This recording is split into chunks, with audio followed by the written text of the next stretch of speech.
আসসালামু আলাইকুম।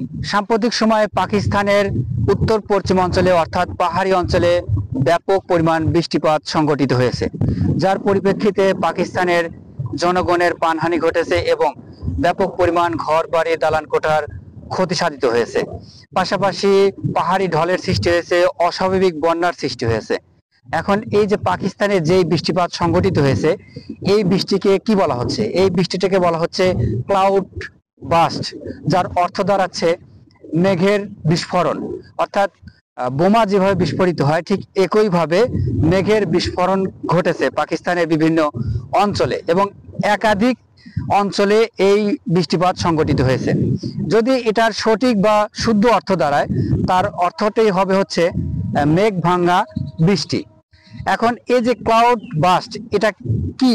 এই জিনিসটা আসলে কি? দেখেন, একটি নির্দিষ্ট স্থানে অল্প সময়ে অর্থাৎ খুব কম সময়ে ব্যাপক পরিমাণ বৃষ্টিপাত হওয়া, এটাকে বলা হয় ক্লাউড বাস্ট।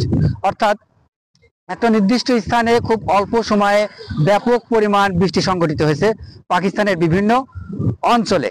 এখন এই যে ক্লাউড বাস্ট, এটা কেন সংঘটিত হয়, এর পিছনের কারণটা কি? দেখেন, বিশেষ করে পাহাড়ি অঞ্চলে একটা নির্দিষ্ট স্থানে ব্যাপক পরিমাণ জলীয় বাষ্প গিয়ে জমা হয় এবং এই জলীয় বাষ্প এক সময় মেঘে রূপান্তরিত হয় এবং এক সময় প্রচুর পরিমাণ সেখানে বৃষ্টিপাত হয়। অর্থাৎ অল্প সময়ে একটি নির্দিষ্ট স্থানে ব্যাপক পরিমাণ বৃষ্টিপাত হয়, তখন এই ক্লাউড বাস্ট সংঘটিত হয়।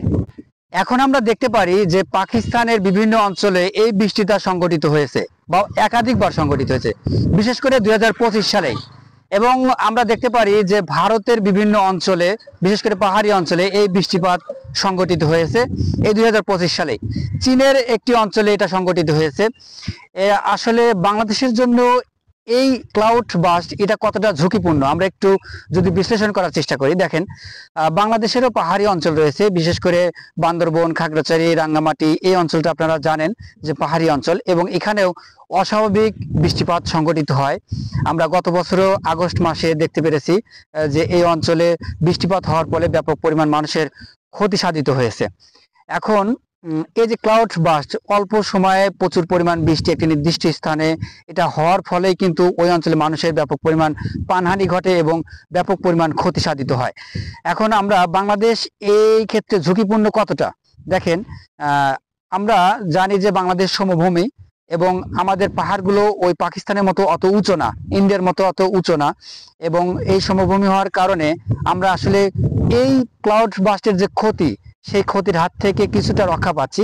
তবে যেহেতু আমাদের পাহাড়ি অঞ্চল রয়েছে, আমরা কিন্তু রক্ষা পেতে নাও পারি। তো আসলে ঝুঁকি থেকেই যায়, তাই সাবধানতা অবলম্বন করাটাই যুক্তিপূর্ণ হবে।